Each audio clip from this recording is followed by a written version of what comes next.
Now let's say that even though you have the option to undo and redo, let's say that I've done something that is too late for me to undo.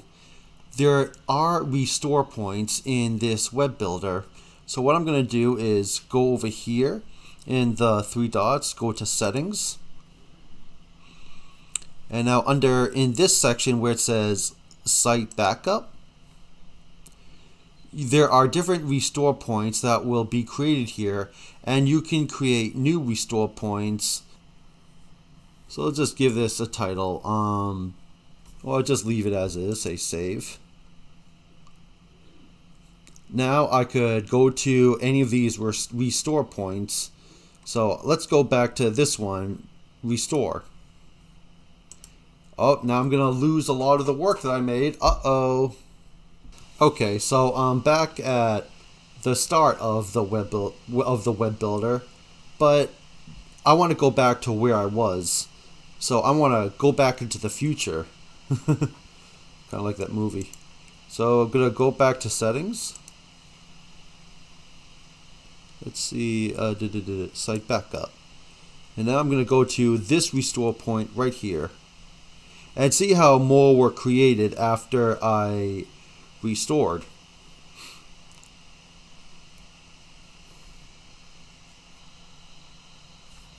Okay, and we're back.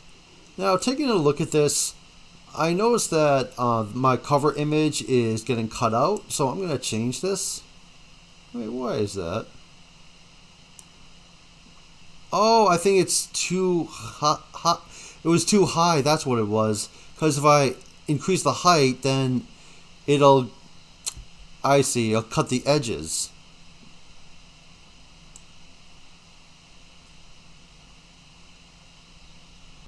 So right when you scroll down here, I want 2 columns in my body. So here, 2 columns. Something that I would like for a web builder is like a pencil and eraser tool. So rather than click and drag, it's just click up the pencil icon once and then click where you wanted it on the page, because sometimes the click and drag can be very sensitive. Oh wait, I did an image. I'm supposed to do a column.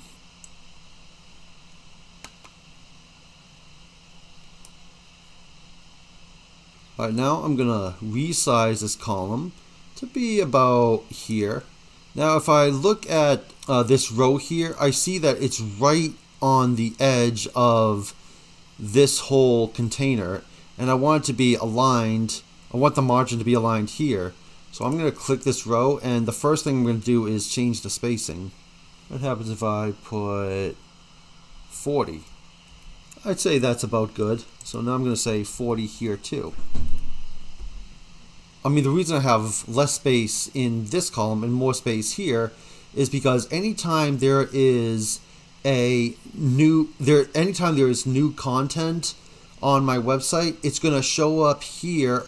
I mean, I could have it be in the billboard like my previous website, but I don't want to do that. I want this to just link people to the About page, whereas here, they're all new updates going to be new blog posts. So it's kind of like Blogger. I don't know if you're familiar with Blogger, but that's what it's like on the home page. And then you can just click the most recent blog post and you'll see the new content. So what I'm doing here is for each of these pages, and then when you go into a sub page, each content is going to be a blog post rather than a page. And so each blog post will be listed here with the most recent on top and the most old on the bottom. So I'm here back on the dashboard, and I'm going to click edit for my old website, because there's a certain layout that I want on my home page that I want to recreate. And as this is loading, I just want to mention I made a mistake by writing blogs here. It's blog and then blog posts. There's no such thing as blogs, unless you talk about different platforms. Okay, so I want something very similar to this section here. Just something that highlights who I am. Oh, look, I'm still wearing my golfer hat.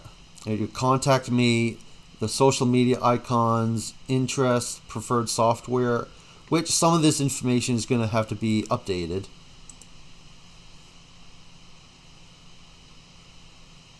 So first, I want to add a background color, gray.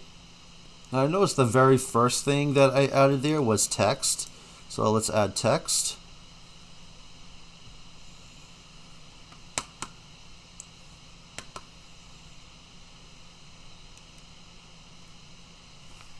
So let's just say, call this creator. And I want to change the paragraph style. Say heading 1.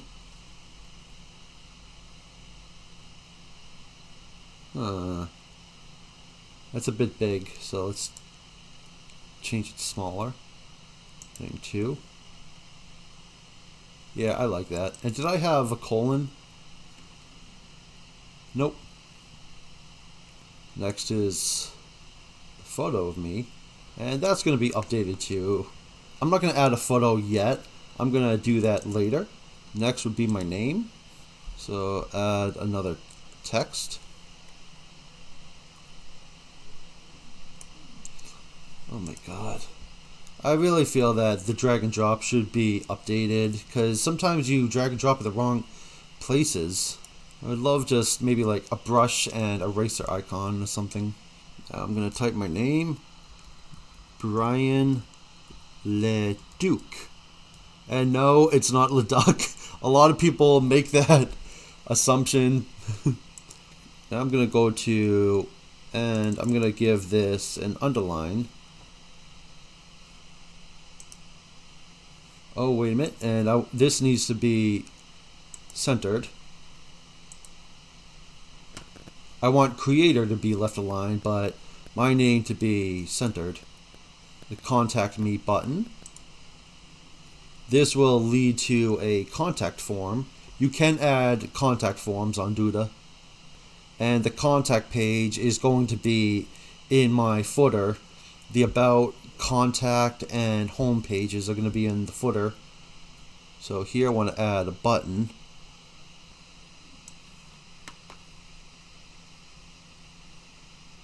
And I'll change the design for it later. Right now, I'm just going to call it Contact Me.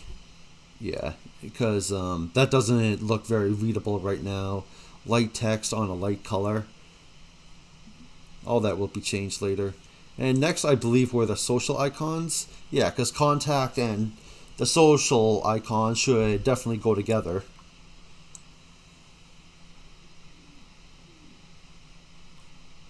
Right here.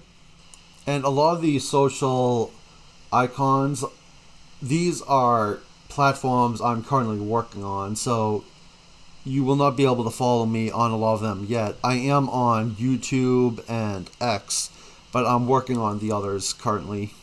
I'll make a video update when I finish those. I do have a lot on my Pinterest account, but again, I want it to be completed before I link people to it. Let's see. So I see that I had everything monotone over here, everything with black icons to match the black navigation bar. But here I'm going to do things a little differently, because look at all the color in the backgrounds. I want all this to be very colorful. So I'm going to use this last icon because I like how there's more gradient, especially with the Google icon. If I click on this, it's flat. If I click on this, there's more gradient. So I want to apply that style. Icon size, yeah, let's bring this down. Space in between, yes, we need more space. Yeah, and I'd say that looks good. And all this looks really tight, so I'm gonna add some spacing. So what I'm gonna do instead is I'm gonna right click and say edit design.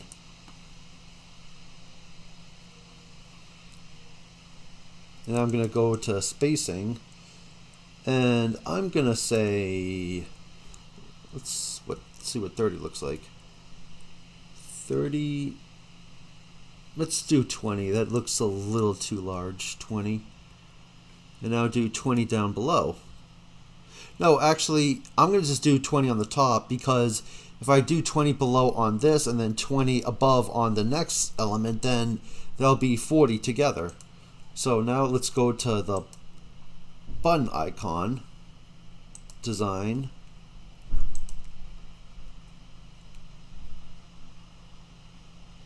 Wake up! Design, I said. 20. Now the social icons. I really need to clean the space on my computer. And what the hell is this? I must have selected the wrong option. This is so slow. It's the space on my computer. I use the iPad mostly. Okay, this looks more evenly spaced now. So last, I'm going to drag and drop more text, because under the social icons here is where I have interests and preferred software, just to give a small bio of me.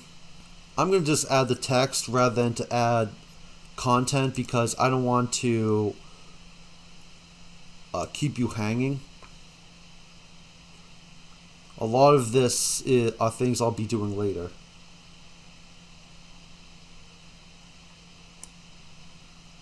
So I'm going to just say interests.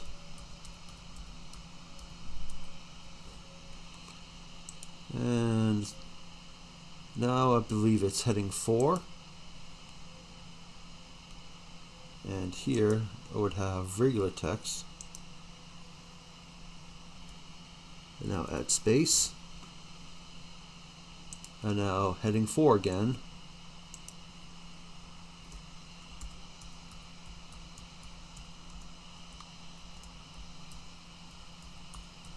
Paragraph. Okay, this is looking really good. And as I said, this area is where several links to different blog posts will appear. So anyone can view the most recent news on the website. There are a couple things that I forgot to show you, and it's about organizing your content. So here you already saw me make this page. Well, after each row, you'll see that there is an add section button. So I'm going to click this option, add section. You have several different options: a blank section based on a template, or AI generated. But that I see from the crown, that's a pro feature. So I'm going to just do designed. And now I'm going to choose a template. And what the templates are is that they're elements or widgets already organized into layout structures. So I'm going to just choose one to start off with. Now see how it organized all these widgets into individual containers? This will save you a lot of time rather than to drag and drop rows and different columns inside each other.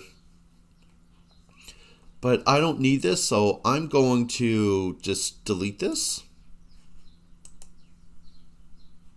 Now something I noticed this did is that it kept the space of the section even though I deleted everything in the section. So I'm going to just keep undoing. So deleting everything in the row will not delete everything in the section, but I don't know if there's a way to delete the section. That should definitely be added. So I like to keep everything organized into rows rather than sections. So, for example, this layout structure, let's just say, for example, that this was not a photo gallery. Let's say, for example, that this was a row with 3 columns with images inside each, and then different rows with text and buttons. And I want to add this to other pages as well.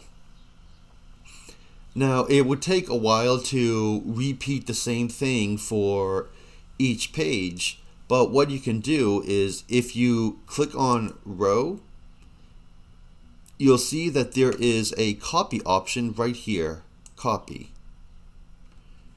And now I'm going to just go to another page.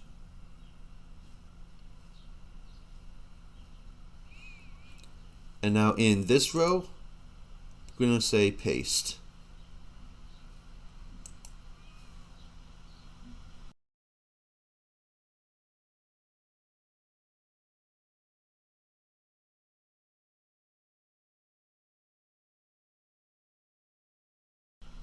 Now, do keep in mind, when you click on a row and paste, it does not paste inside that row, it pastes on top of the row. So if I scroll down, you'll see I have this empty row here. So I'm going to just click this option and press delete. And now here I can just edit the folders with my gallery covers. Now the very last thing that I want to show you is how you can add your own favicon. Now, what is a favicon? For each website, you will see that there is an icon here that displays what the website is. So when somebody is searching for your website, they will be able to see your logo through that icon. So here I'm going to go to settings, and under this section where it says favicon and social image, I'm going to upload an image here. Now, something that you will need to know of is that in order to have a proper favicon, the image must be completely square. The width has to be the same as the height. So I'm going to upload an image. Upload. And favicon.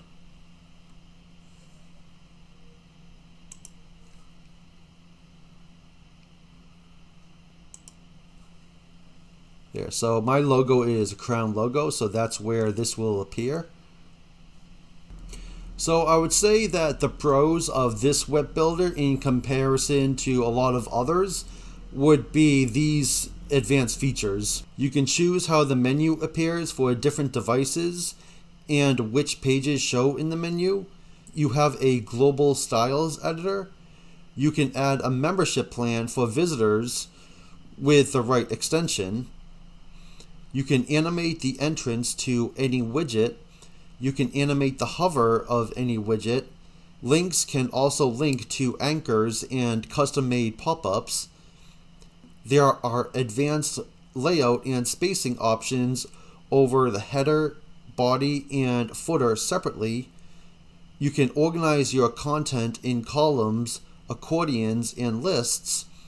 You can change the background either universally for each page, for each section, or for each row. You can also change the opacity so you see a background through another. You have a content management system. I forgot to mention that for all of the files that you upload, you can store them in a content management system, which is like your file manager. So I would suggest organizing them into folders. And if you delete any of those files from your content management system, then they will also delete on your website because the links will be broken. You can also back up and restore older restore points. So I'd say that Duda is a great website builder for these reasons, and it is why it is my favorite. There are cons, however. You cannot easily change the template after selecting one. It lacks social engagement features such as comment widgets, forums, and member activities. And that is why I will be embedding from a lot of other websites, specifically from different Google websites, since everybody uses Google. So I hope this tutorial was helpful. Let me know what you think in the comments. Thank you.